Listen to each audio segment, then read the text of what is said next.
Welcome back to the Football Fellowship podcast, where today we're going to start off talking about one of the biggest headlines in the world of football this week, the injury to the Ballon d'Or favourite Rodri of Manchester City. Mev, how big of an impact is this on Manchester City's season as a whole?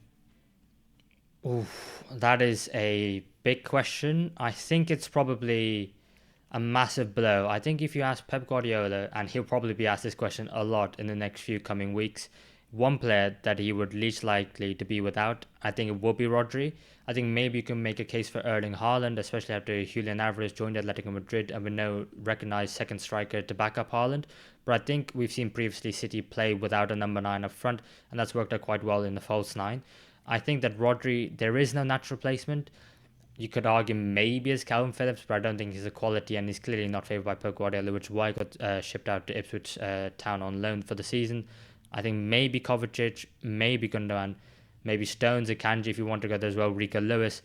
But I think realistically, when a defensive midfielder is one of the favourites for the Ballon d'Or, and I think normally we'd be talking about maybe a forward player or maybe a centre-back or a goalkeeper having this type of long-term injury causing such a massive impact on the team. But I think since it's a defensive midfielder, I think it shows that importance of Rodri in the game on Manchester City and how they play. But not only that, I think he is so good that his number 2, whoever that number 2 is in the defensive midfielder role in world football, clearly is not to the level of Rodri. And I just think that, yeah, this could be season defining. It could potentially derail Man City's whole season, I think it's fair to say. Yeah, and those sort of backups and potential replacements that you've said, there's no denying that they're all quality players, and I think they all have aspects of their game that are maybe there in Rodri's level. I think looking at sort of Kovacic and his ball retention and his dribbling, Gundogan is sort of his awareness of space, even someone potentially like Kevin De Bruyne dropping deeper in terms of his eye for goal. But I think what Rodri brings you is elite levels of play in almost every aspect of what you want from your sort of number 6, your deep lying midfielder. That he is such a good ball reader defensively, offensively. He's got an amazing eye for pass. He is the pacemaker for that team. He's the one who dictates how quickly Manchester City are playing. And I don't think there is a player in the Manchester City squad that can do all that he does. I certainly think they can replace aspects of his game and maybe potentially play 2 players in that sort of deeper role, looking at maybe Kovacic and Gundogan, who could provide different things. But I think that just shows how good that Rodri is, that I've even considered that you would need 2 players to replace him. He is, just unbelievable. So it will be a huge blow, and I think they need to adapt to be ready for that loss as soon as possible, because it's looking like he's going to be out for the whole season. Yeah, and it's such a blow, and obviously we want him to recover because we really want to see the best footballers playing on the pitch as often as possible, and we really want to see the best football out there. But I just think that with Rodri out, it's going to be... I think, honestly, Man City will be fine in 90% of games that come up this season. I think that really there's not going to be too many teams which are going to cause them too much trouble. I think we've seen in the first 3 games of the season the fact that Man City didn't really need Rodri, they didn't really miss him.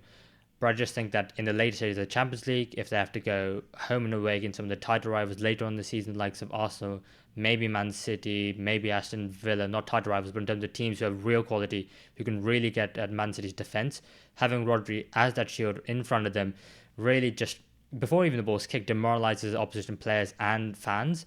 And so I think without that, I think that teams are going to be a bit more open against Man City. They're maybe going to go at them a bit more, and they're going to be different test sets as Man City defence are going to have to face, which maybe we haven't seen previously. Yeah, and I think that's definitely a point that we saw in that second half of the Arsenal game at the weekend, where I think Manchester City struggled without Rodri. In that second half, they had 28 shots. Only 3 of those were of an XG above 0.1. The other 25, all below 0.1 XG and an average of 0.05 XG. And they really struggled to create high quality chances in that game, with Arsenal sitting back so deep, relying on the likes of Akanji, Diaz and Kovacic to sort of be the man sitting at the edge of the box, distributing those passes and potentially looking for a final pass. And I think if you have Rodri in there, he's someone who can not only pick out that final pass, but he's going to be moving the ball from side to side quicker, moving that Arsenal defence a lot quicker than Diaz was doing mainly against Arsenal.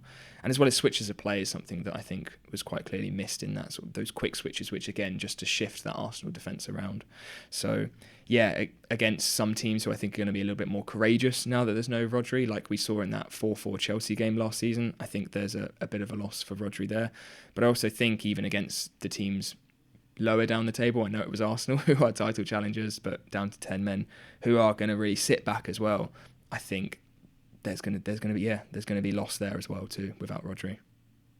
Yeah, absolutely. And for me, more what I was thinking was teams further down the table on the counter attack, having Rodri there to just break up play and just snuff out the danger before attack has really even started.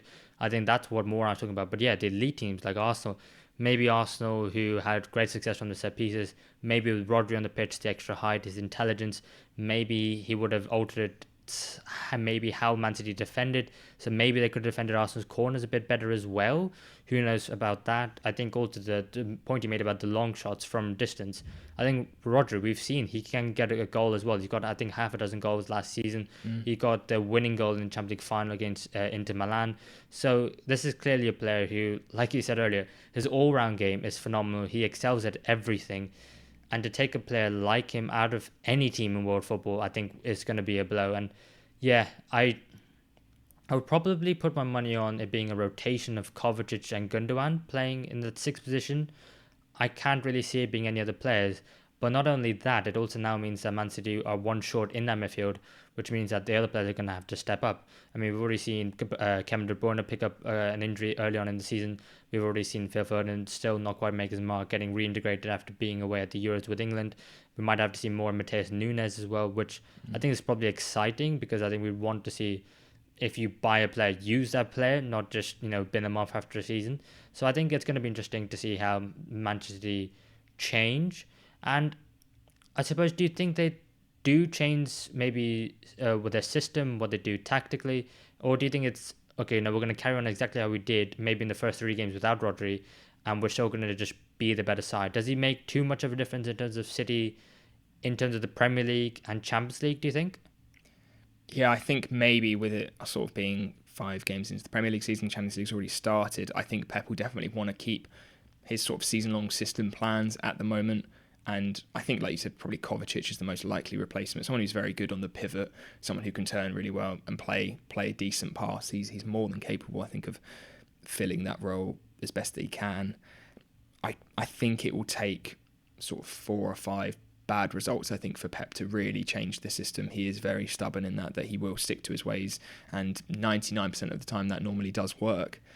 I think there could be a really, really key point in the season where it will highlight whether that system needs to change for the back end, for the run-in of what probably most likely will be a title run, or if the personnel needs to change. And there's 5 games from the 25th of January to the 25th of February, an exact month, where City have got Chelsea at home, Arsenal away, Newcastle at home, Liverpool at home, and Spurs away, back to back to back to back in the league. So I think they really, really need to have decided by Christmas ultimately whether they're going to completely stick to that system with a different personnel or potentially change things and tweak things around a little bit if having that sort of Rodri-sized hole in the midfield is really causing them problems. Yeah, but the thing is, with Pep and with how dominant this Man City side are 4 in a row, we even seen in the past the fact that Kevin De Bruyne has been injured for 6 months, they've still won the league. We've seen Erling Haaland get injured for a period of games and they've still won the league. So maybe if you even get to that point where it's the January 25th, I think you said, and then you have those 5 games, is it at that point, do you just go, okay, well, we maybe have won 3, drawn 1, lost 1, but it's enough for Man City to still win the league? Because ultimately, when you think about it, they just need to be better than everyone else. They don't necessarily have to be as dominant as they have been. And I think Man City are more than capable of doing so. I think it'll be interesting is if they have another injury. And I know it sounds really bad, if they have 3 injuries in one position in the midfield, then maybe there's a title race. But it just shows how good Man City have been. And I fully trust Pep Guardiola to find a way. It just might be a different way to the one he was planning to go into this season. And I think that, Kovacic and Gundogan probably. But I think that I think the inverting of fullbacks is going to be really important because you'll probably need them to maybe sit a little bit deeper when it does happen. I think we've maybe seen Rico Lewis from right back and left back as well. When he's been inverting, he's going ahead of the number 6, which was Kovacic or Rodri, but now might be more alongside them. So, because it was almost as if Man City were attacking with 6 players at some points, but might now reduce to 5, and that's going to change. It's going to be very minute, and it's going to probably take us a couple of weeks to even notice that there's a change. But I do think that they have to, and I think that, yeah, I think Man City just have so much quality that they probably are still favourites for the league. I might disagree in the Champions League, if I'm being honest. Yeah, the Champions League is a tough one, especially when it gets to the knockouts. I think Manchester City really suit the league format. Like you said, they have such a set system, and like you said, they've had so many injuries in the past and have been okay because of the way that their system plays, and also I guess the backup personnel that they have. Champions League is a little different, and when you get to that knockout stage, almost every game does feel like a cup final. And I think you could see that all it takes is one bad game for City, and you're out of the Champions League if you can't get a matching result in that second leg. So, yeah, I think in the league, I don't think there'll be a huge drop off just because it is Manchester City. I think if Rodri was off of another team, I think there would be massive question marks about how much that team are going to drop. In terms of the Champions League, I think with some of the teams in there this season, we saw Inter were able to get a 0-0 draw against them. I think Bayern look really strong at the start of this season. You've still got Real Madrid as well, who are somehow even better than they were last year in terms of their attack. So yeah, I think I would agree with you on that one, that Champions League, I think, is probably the one where we might notice more of a difference than the other. Especially with Pep in the Champions League, he likes a few little tweaks, and you could imagine him maybe overthinking the loss of Rodri and changing stuff a little bit too much. Well, there was that Champions League final, I can't remember who it was against, maybe it was against Chelsea, where he didn't even start Rodri. Was it? Am I right in thinking that? Yeah, it was the one in Chelsea. Yeah. Yeah, so he might do something crazy like that. But yeah, I mean, I've got the stats on Man City with and without Rodri. And honestly, there is a drop-off, and you can tell there's a drop-off. I think you can tell in the stats. And I think also when you watch them, they do look a little bit more susceptible. But they will still pick up a lot of points. I mean, since 2019-20, since Rodri joined Manchester City, Man City's win rate with him is 74.1%. Their win rate without him is 61.9%. So it's still really high. The points per game with him, 2.37. Points per game without him, 1.9. So they will still probably win two out of every 3 games, according to the stats. And I think that number will likely increase because they'll have to find a solution to play without Rodri. But I do just think that, he's going to be such a massive blow. And I think this is probably the equivalent of Liverpool when they lost Van Dijk. If Arsenal were to ever lose maybe Saliba or maybe a Saka for the entirety of the season, if maybe Chelsea were to lose Cole Palmer, I think it is like that level of injury where it could derail a club's whole season, and one where you probably can't plan for either. But I would have to say that maybe there is perhaps a little bit of disappointment from Man City fans in the fact that, their board have done amazingly well in terms of player recruitment. And we did all look at the start of the season and say, you know what, if Man City pick up an injury to Haaland, or if Man City pick up an injury to Rodri, with no actual proper backups, it could be season defining. And it has come to pass. Unfortunately, obviously none of us want a player to get injured. But now that it has happened, maybe can you look at it a little bit retrospectively and think, were City a little bit short in the transfer window? That's a good point. Yeah, they did not spend much this window, and I think they actually ended up having a positive net spend, obviously bringing in Savinho as their main signing, who looks really good. But yeah, I guess with Calvin Phillips going out on loan as well, it definitely could have been an area that maybe they should have strengthened. And they've still got the January transfer window, obviously, if Rodri is out for the whole season and things are looking a little bit shaky. Yeah, I just think that maybe Ilkay Gundogan coming in obviously was a fantastic opportunistic signing, but I do just think that, that obviously it's really difficult because who you're going to buy that wants to be backup to the best defensive midfielder in world football and knows they're not probably going to play many games at all. That's exactly what happened with Calvin Phillips. But I do just think that maybe there was a player whose maybe preferred position is defensive midfield, but who could also play right back, centre midfield, maybe that is Gundogan. Maybe we are being a little bit harsh, but I just thought that's interesting. And I think that going forward, I think with the amount of games that every team has, and I think Rodri has been, someone who's spoken about a lot of games recently. I mean, last season I think he started 50 games in the 23-24 season, more than any other City player, playing 4,325 minutes. And I think that since his arrival in the Premier League, only Bruno Fernandes, out of all outfield players, have played more minutes than him. So I think there definitely is something in the fact that he's recently called out the fact that players are playing too many minutes and games, and the players are close to striking, and then he goes to pick up an injury himself. I think that maybe helps his argument, if anything, but unfortunately it was just a contact injury. But do you think there is something in that, where players are playing too many games now, and we're going to see an increase in ACL injuries like we have, and maybe that trend is going to continue? Yeah, I think the amount of games is getting a bit ridiculous. It is getting too much, especially with the Champions League now sort of stretching out to Thursday nights. I think we most likely will see more injuries, and I think we will see the bigger teams getting even bigger squads, and potentially even more disparity in that sense, sort of between the top sides and the teams below. And I think part of that is just further to talk about injuries as well, in terms of how much this injury will impact Manchester City. And I think maybe why there's less talk about how much of a sort of win for Arsenal, I guess, in a way, is because I think how they've looked with Martin Odegaard being injured, which is a big blow, much shorter blow for them. It's looking like it's only going to be around a month or so. But I think without that injury, we would be saying that, are Arsenal now favourites for the league?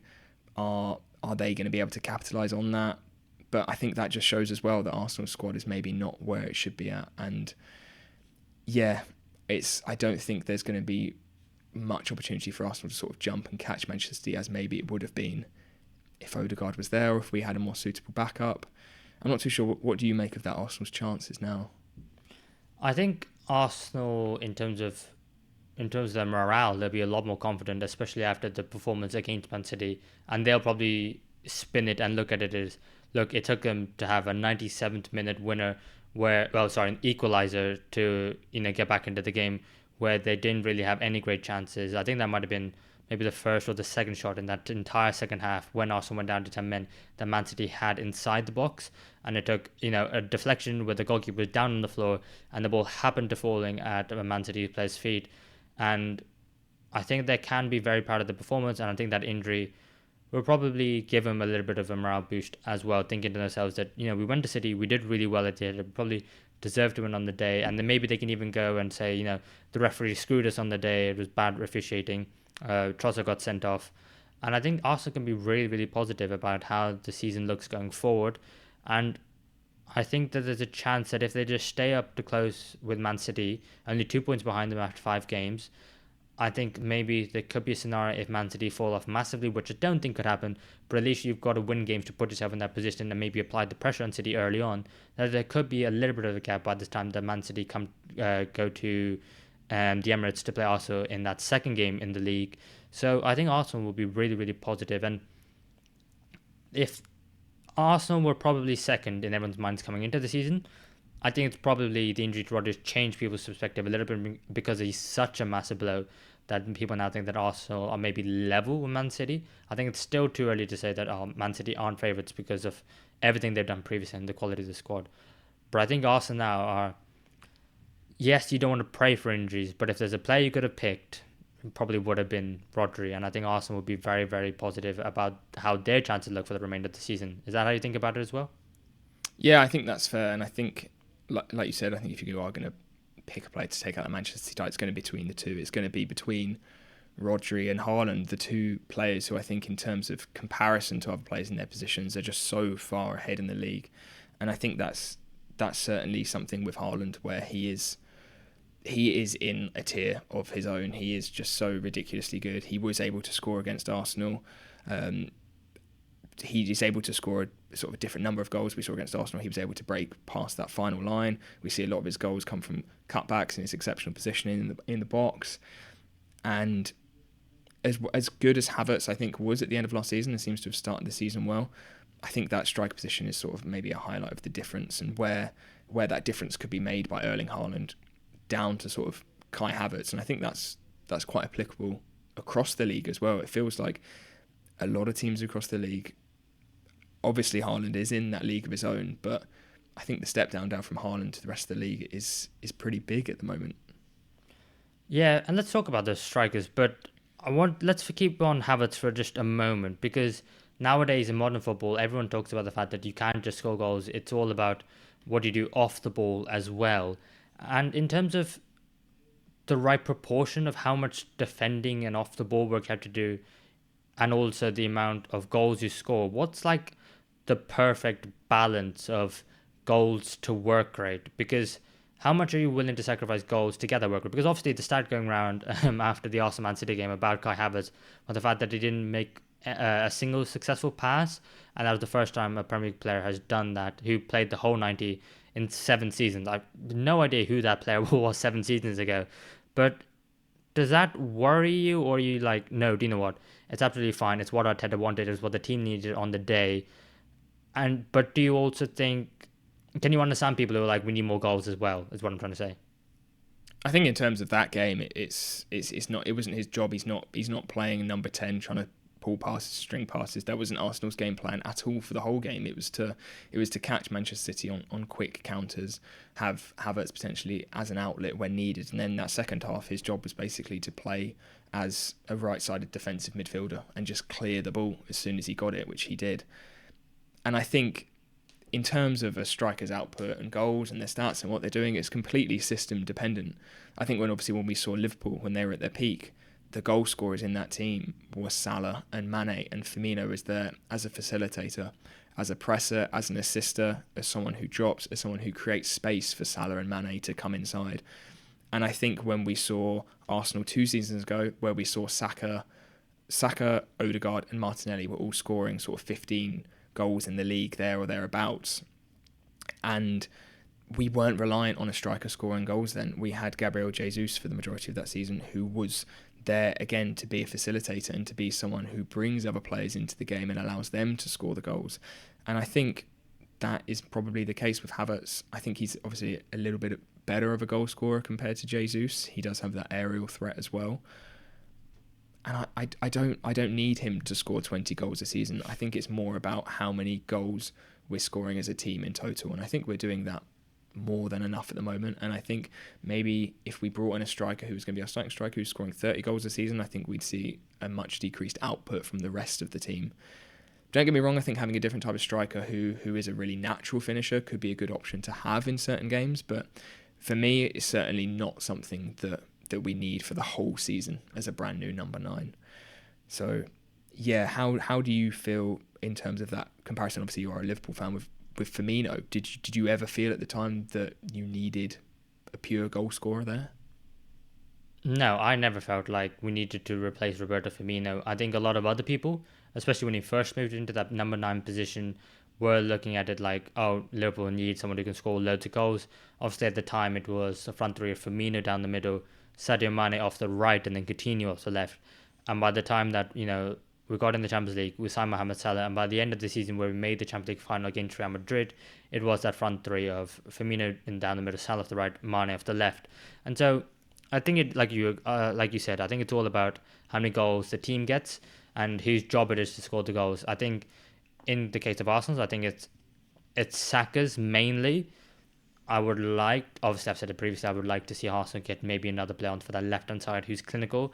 Maybe Trossard is very good, but maybe doesn't have that X factor. Maybe Martinelli has it, but his confidence is quite low at the moment, and his finishing isn't where it was 2 seasons ago. So I think maybe in terms of that, but I think it's also in terms of the system you play, in terms of the personnel you have, what qualities best suits them. And I think Havertz is the perfect, defensive striker, if you were to call him that, maybe that false line position, allowing the two more goal scoring wingers to get forward and get into the goal scoring positions themselves. But I also think that, I think defensive work rate is so important nowadays, that where you can't have a striker who doesn't defend. And I'd look at all of the strikers in the league. I think, Danny Welbeck at Brighton still going because he is so intelligent in his gameplay. He brings other players, the wide players of Matoma, Minter, and Ciso, the plethora of wide players of Brighton into the game, as well as João Pedro just behind him. I think Havertz does a similar job with the other players at Arsenal. And I think that, you just can't sacrifice nowadays. And I think unless you are so dominant on the ball, like Man City, where you don't need your striker to get involved in the game, literally everyone else needs a striker who can also defend. But we're probably not talking enough about the goal scoring. If a goal scorer was to score like maybe 20, 30 goals, you'd probably say, "Do you know what, son, don't even bother defending." And I think there aren't really, like you said, too many of those in the Premier League outside of maybe Haaland. Yeah, I think looking sort of in terms of the step down from goal scoring, obviously last season, Ollie Watkins, I think, was the star man. 19 goals and 13 assists last season. He was in the top 10% of Europe for the last year for non-penalty goals, assists, and non-penalty expected goals plus expected assists. So he is certainly a really, really strong striker. But even then, I think I don't know whether it's Haaland's skew in terms of how many goals he gets, but 19 goals doesn't feel like loads. I think it's a really, really good output, and Watkins was fantastic last season, don't get me wrong. I am a massive, massive fan of Watkins, and I think, again, what he brings to Villa in terms of his runs beyond, stretching of the play and his pressing is so important. But for him, I think sort of him and Isak, I think, are on that sort of level below in terms of pure goal scoring from Haaland. Sort of be around that 20 goal a season mark. Both are sort of only able to hit in that one season. Isaac's not had the strongest start this season in terms of goal scoring. Just, yeah, it feels like there really has been a shift in terms of strikers away from goal scoring and what they bring to the whole team. And I think, especially with Watkins, you've got someone who does the goals but also brings so much as well, which is exactly what you want. Yeah, I think the thing about Watkins as well is you've got to remember last season he wasn't on penalties, and Aston Villa had a shit ton of penalties. I think maybe, I want to say at least 5, and I think Douglas Luiz took him. He was a cheat code in fantasy football last year. But say you had, let's say it was 6 penalties. I don't know the exact number from the top of my head, but I know it was a lot. Say you got 25 goals. All of a sudden that makes it look a lot better than it was. Yeah. But not only that, I don't think you necessarily need a 30 goal a season striker. I think it's the number probably has reduced in recent years because it is more of a team effort. You're trying to find different ways of scoring. You have different players all involved in the goals, and now you've seen like Liverpool who have 1 world class and 5 really, really good forward players. So I think as long as everyone gets 10 to 15 and then you have 1 player maybe gets a load of them, or maybe you have 2 who get a load and everyone else chips in, I really don't think you maybe need 30 goals a season, which is why maybe Haaland is kind of a league in his own, because he's the old-fashioned centre forward that no one else really has. I mean, I maybe look at someone like Darwin Núñez at Liverpool, got his first goal against Bournemouth on the weekend, and it was one where prior to him starting that game, it did look like that, maybe he wasn't favoured by a slot. I thought he had a good game, not a great one if I'm being honest, but he got his goal, he took it really well and got the season off the mark. But he doesn't do the defensive side of the game as well as maybe like does Diogo Jota or Cody Gakpo. Federico Chiesa also came on in that game and played as a the middle forward player. I won't say strength striker because I don't think he was that, but the middle forward player. But then you also look at, I don't know, someone like a Nicholas Jackson, who does do some defensive work, but then at other times he does switch off and forgets where he's on the pitch and his duties. He sometimes strays offside, sometimes isn't aware of the players in and around him, sometimes doesn't hold the ball up well enough. But then you think about it and, he's got 4 goals this season, so you say, okay, do you know what, fair enough? Yeah, I think those 2 players specifically, Núñez and Jackson, are really difficult to judge, I think, how good they are and how good they have been, because I think they feel like in terms of their play style, like they should be those sort of old school strikers in terms of that they are there for goal scoring, and I think the system that they have around them when they are playing is sort of that case, is looking for them a lot, and I think they both get a lot of chances as well, and I think their finishing isn't particularly great. We had Nicholas Jackson underperform his XG by 4.6 last season, scoring 14 with an XG of 18.6, and Núñez underperforming even worse at 5.3 with his 11 goals. And like you said, I don't think they bring as much as other strikers who aren't scoring. But I think if both of those players are able to get their confidence in their goal scoring, like we've seen with Jackson this season, 4 goals from an XG of 3.3. His shots on target percentage is way up. His goals per 90 is obviously way up. I think we can see that different build of striker is certainly there. There's certainly options for it in the league. I don't think it's completely that strikers now need to be pressing only, sort of assisting only, and focusing on the wingers scoring. I think there definitely is room for these more sort of old school strikers. I just think when one of the examples of it is of Nicholas Jackson, where when you think of those goal scoring strikers, what they need most is finishing and putting away as many chances as they can. And when I think that drops from their play in Jackson and Nunes, that's where sort of the critics will come out and say, oh, Jackson's not good enough to be a starting striker for Chelsea. Nunes isn't good enough to be the starting striker for Liverpool. Even though I think we know that they could have the quality to do so. And I guess it's up to Liverpool and Chelsea. How long do they sort of give these players to improve their finishing, if that's fair to say? Yeah, I mean, I won't speak about Nicholas Jackson. I'll talk about Darwin Núñez because I know him. I've watched every game of his for Liverpool. And I will say that, he's only got maybe 2 or 3 years left on his contract, depending on how long his contract was, whether it's 5 or 6. I can't remember if there was an option to renew or not. But I do know that, since Kays has come into the club, Liverpool now have 6 attackers, and some of them are versatile. Diogo Jota can play both off the left and down the middle. Cody Gakpo can also play off the left and down the middle. Luis Diaz can play off the left and right. Chiesa came on and played, down the middle against Bournemouth. So there is competition, and he has at some point got to excel at something. And when I say that, I mean like either be incredibly defensive or score a load of goals. And I think for Nunes, I think the best thing for him to do is to focus on goal scoring. Just focus on goal scoring, do what you're best at, and become like the best in the Liverpool squad at scoring goals. That way.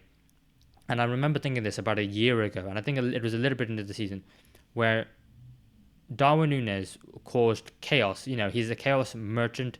He pulls defenders all over the place, and if defenders don't know what to do with him, do they stick, do they go, is he offside, is he not offside? And I think it caused so many problems that people were not paying as much attention to Mohamed Salah, which is crazy to think considering the world-class player that he is and the amount of seasons that he continues to keep scoring and getting a load of assists. So I think as soon as you take away the goal scoring, then that threat and how defenders mark you and decide how do they defend you, it becomes a lot easier for them. And so I do think that for Núñez in particular, just focus on goal scoring, and then all of a sudden everyone's going to go, well, you can't drop him because yes, he's not going to do the defensive work, but he will score you a goal in the game. And goal scorers will change games, and they are invaluable at times. That's why Liverpool paid initial 65 million, what is it, up towards maybe like 80, 85, because if he can score 25 to 30 goals a season, he will be worth every single penny. But at the moment, he's not doing it. So you can maybe argue that, yeah, Diogo Jota or Gakpo, they have to play, because if he's not scoring goals and he's defensively weak anyway in comparison to the other players, not as a whole, but in comparison, then I think there's no point starting him. And I think that's what it comes to. And I suppose it's interesting. Would you rather take someone who does all the defensive work and gets 10 goals a season, or would you rather take someone who is awful defensively and a bit of a passenger, but they'll score you 30 goals? What do modern day managers probably want? I think they'd probably take the defensive work rate and 10 goals. Is that crazy? I don't know. I think again, it comes down to system dependent. It comes down to manager dependent.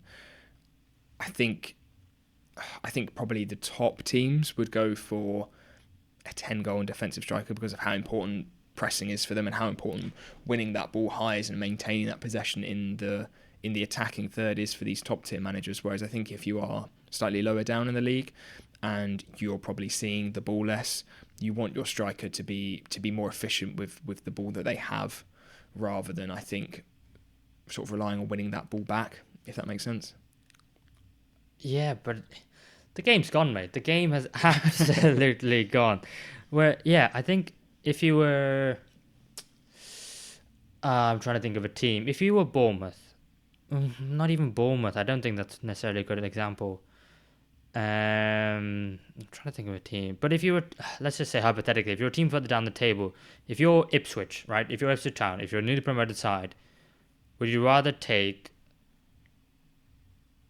Darwin Núñez, who's only scored one goal this season, or would rather take Joshua Zirkzee, who's only scored one goal this season? You'd probably say you would take Darwin Núñez just because you need someone who's going to put the ball in the back of the net.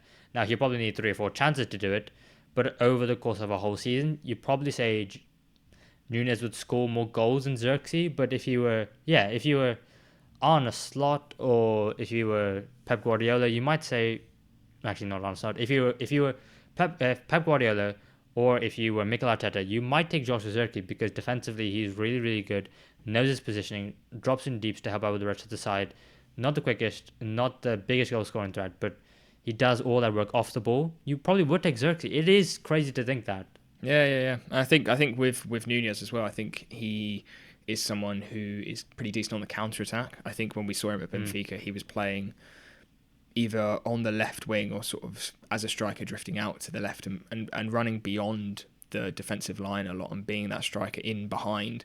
That's where he got a lot of his goals and where I think his best play is, which I think is maybe why he's struggled to transition into Liverpool, where you are having high possession, high up the pitch. There's not really any space beyond defences because teams are playing a low block a lot of the time. And I think when he plays on the left wing, it doesn't really suit his attributes as much. I don't think he's particularly a good dribbler or a crosser or a passer. I think he really needs to adapt his game to being a pure striker.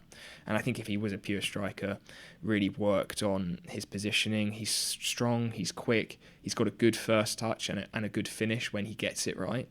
And I think he could be a really good striker. And I think so. Yeah, Núñez is that sort of player. Nicholas Jackson, I think, is someone who is going to be adapting and is really sticking to that striker. And I think his game is improving. And I think we could see that with Núñez if he gets the game time. But I think that's the difference with the two of those sorts of players, very similar and players who I think a lot of teams would like and they would thrive in potentially different systems. But I think Jackson getting the minutes and adapting, and I think we've seen at the start of this season he started strongly. Potentially something we could see with Núñez if he is ever trusted with the minutes. Yeah, that's the thing though. I just don't think he ever will be because of the fact that they've got 5 other great options in the forward areas. You've also got the squad rotation that's probably going to happen.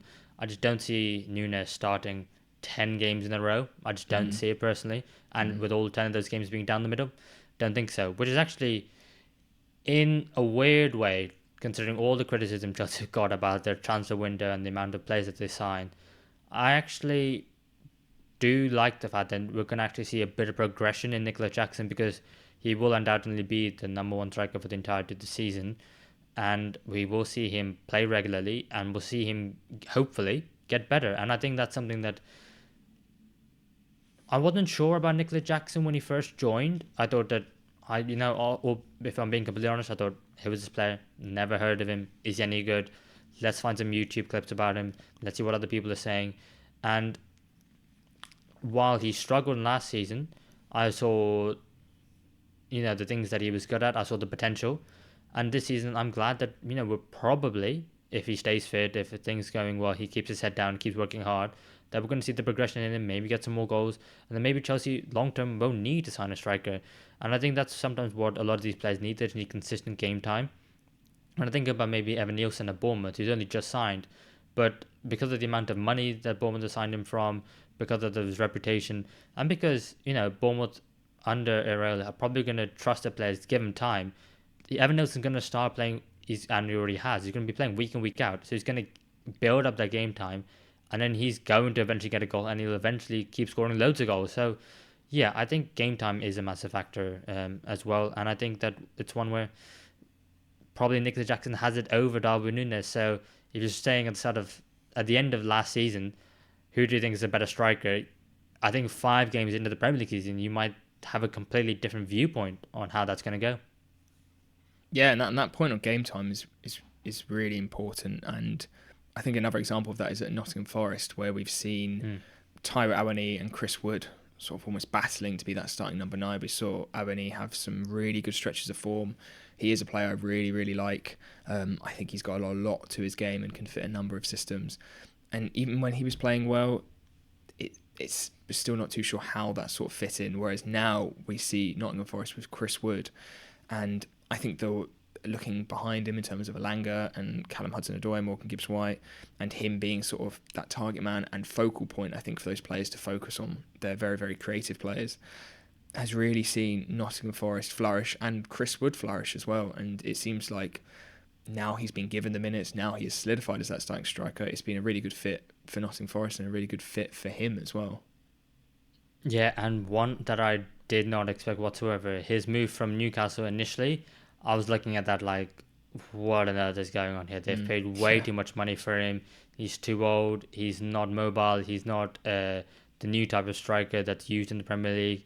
He's outdated. He's old-fashioned, and his name's Chris Wood. He's not gonna work out. And somehow, he has turned it completely around. I think credit to him. I also think credit to Nuno, because I think when Nuno first joined Forest, I was a bit speculative. I was thinking this is a very boring appointment. It's a very bland appointment. It's one that I don't think is probably going to end well. Probably my favourite for a manager to get sacked first before a ball was even kicked. But now looking forward, now looking at Chris Wood, I've got to hold up my hands up and say that, you know what, it's only 5 games into the season, but I think I was comfortably wrong about Forest. I think I had them in our preseason predictions as 17th, the team to worry about, only just above the relegation zone, fighting for their lives. And look, there might only be 2 or 3 places above that come the end of the season.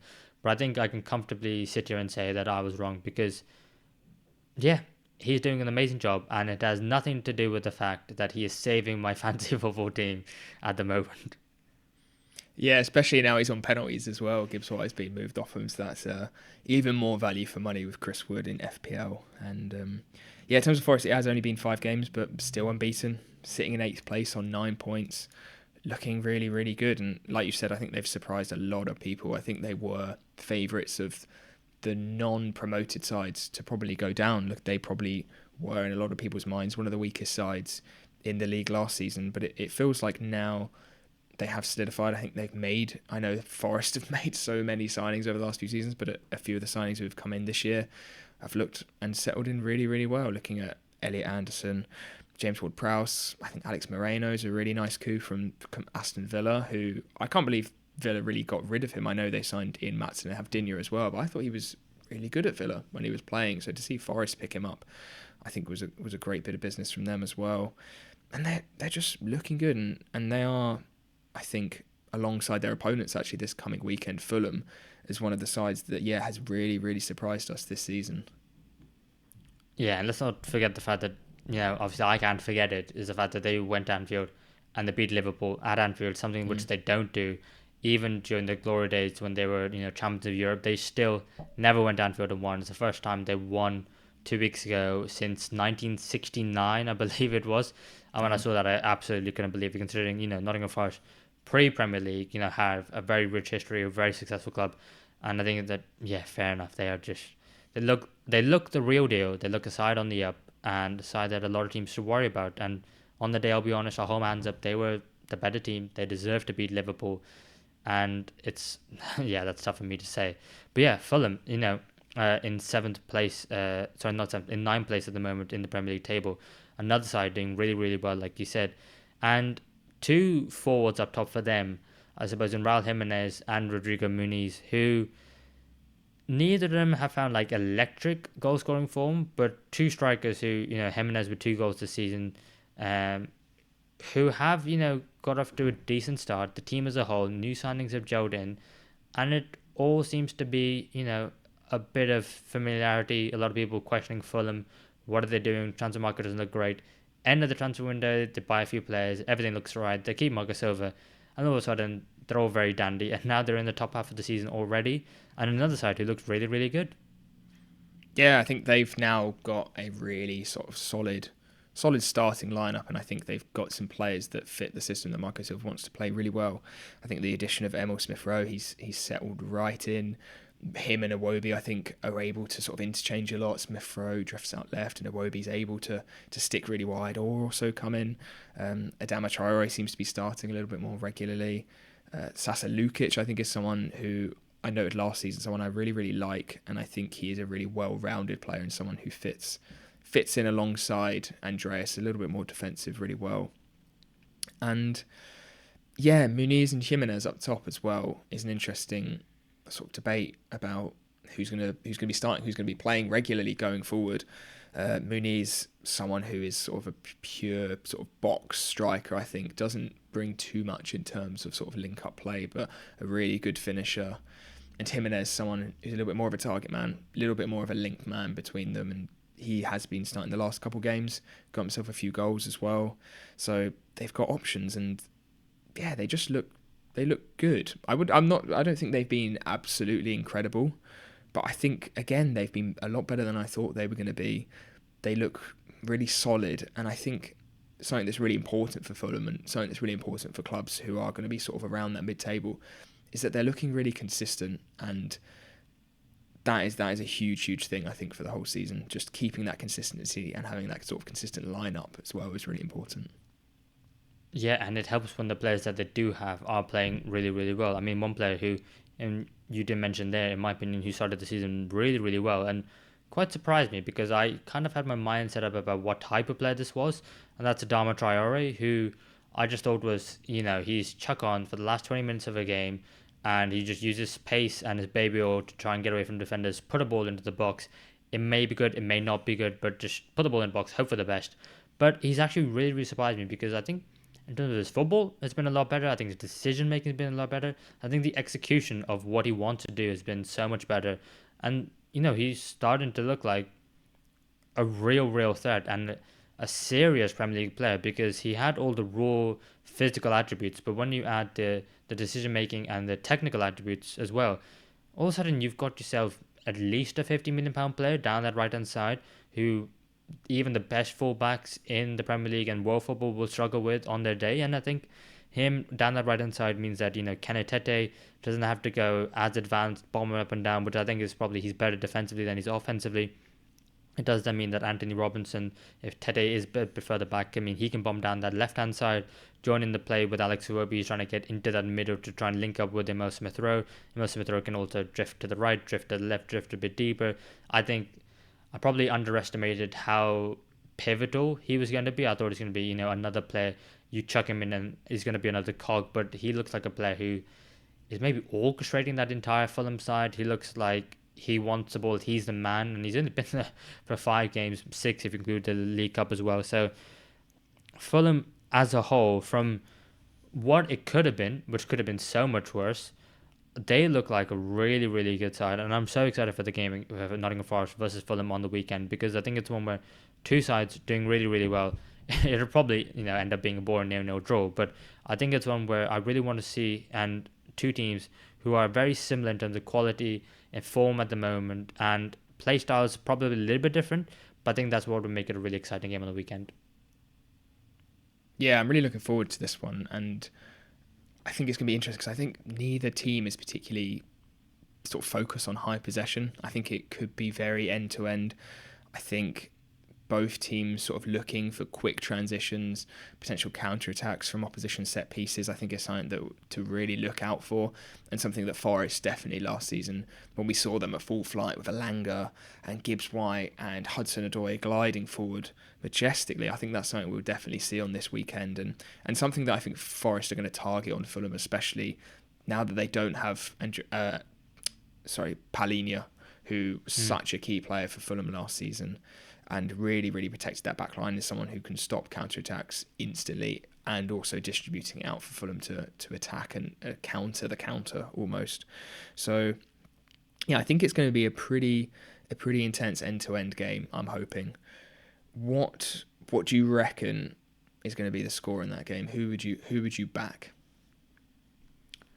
So Nottingham Forest are at home, and I would have given them the advantage. But I think losing more Gibbs-White to that red card against Brighton, which that second yellow, which I don't think was a red card, I haven't actually followed up on that. I'm not sure if it's because of the foul or if it's because he was talking to the referee and the referee didn't like what he was saying. But then also Forest also don't have Nuno on the sidelines as well because he got sent off in that aftermath. So Forest being at home, I might give him the edge. But honestly, I think Gibbs-White is so important to Forest, and I think they can easily replace him in terms of just putting another player in his place. But in terms of the quality, maybe they'll put Elliot Anderson a little bit forward. Oh, I didn't think this through. I am going to say it's a 1-1 draw. I'm going to be boring. Um, but I think for both sides, where they are in the league, I mean, if either of them can win, I think it'd be a great 3 points. Maybe get themselves into a European place after 6 games. No one would have predicted that, I would say. But I'd say, do you know what? I give it to Fulham. I don't know the score, but Fulham. If I think it's a draw. But if a team were to win, I'd say Fulham just because Forest are missing Gibbs White. What about you, Topes?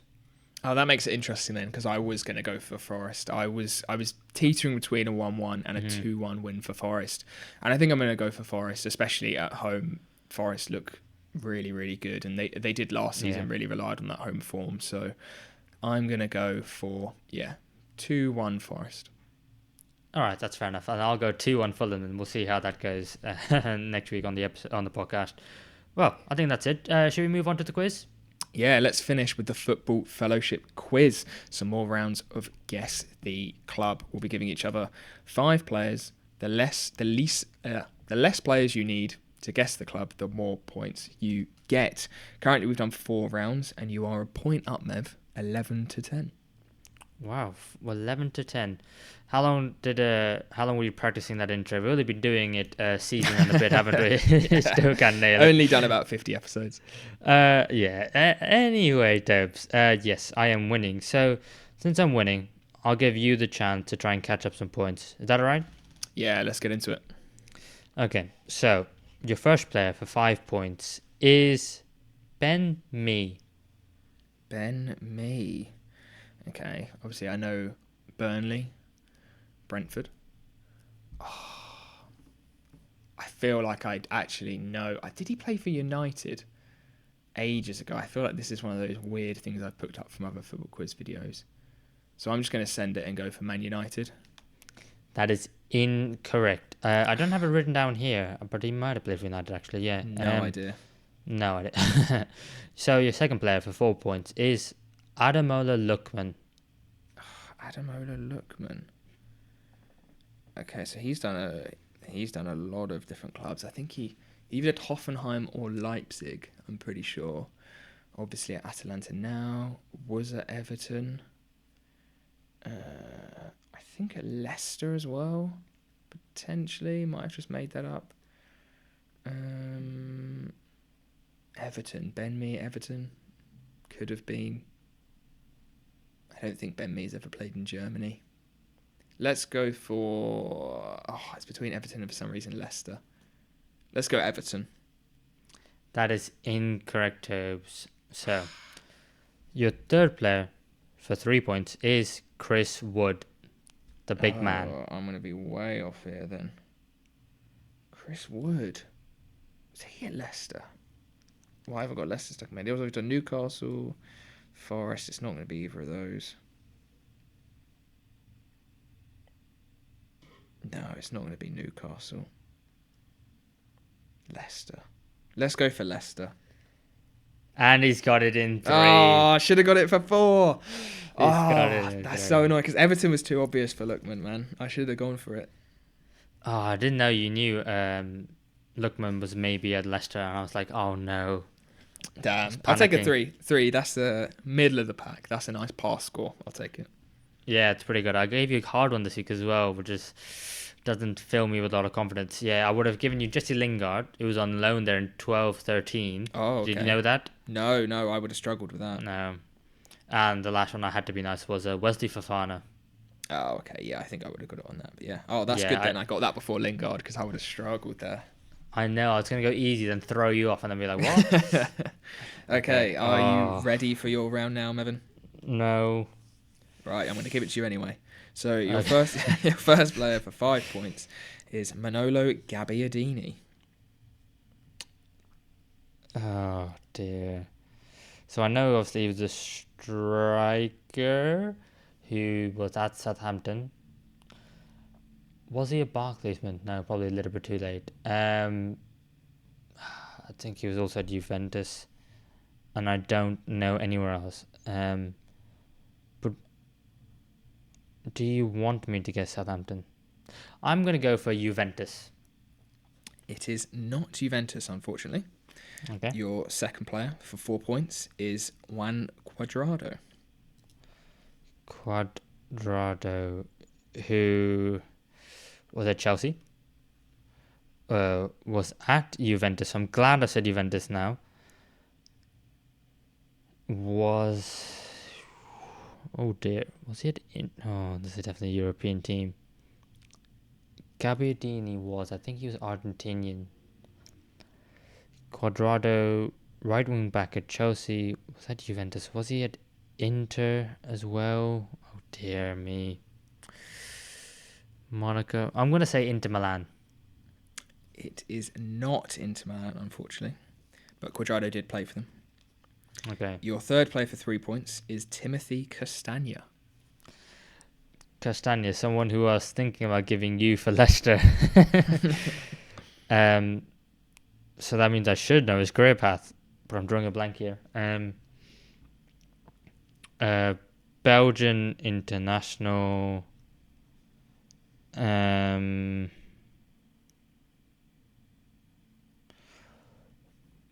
Played for Leicester. Jeez. Oh.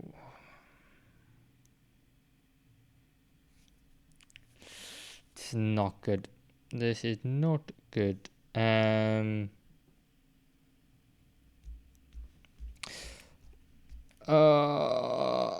don't want to say a team that's ridiculously wrong, so I'm going to pass on this one. No, throw out a punt. Throw out a punt. Monaco. It is not Monaco, unfortunately. Your fourth player for 2 points is Robin Gosens.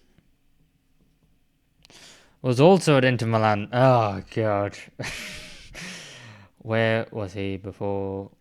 He's German. He's somewhere at the moment, or he was linked to someone at in the summer. Oh, this is appalling. My mind's gone blank. Robin Gosens is the German who... A German wing-back. Yeah, the left wing-back. I know. Who was at the Euros with Germany. I think you'll know it on this one, but it might just have escaped your memory.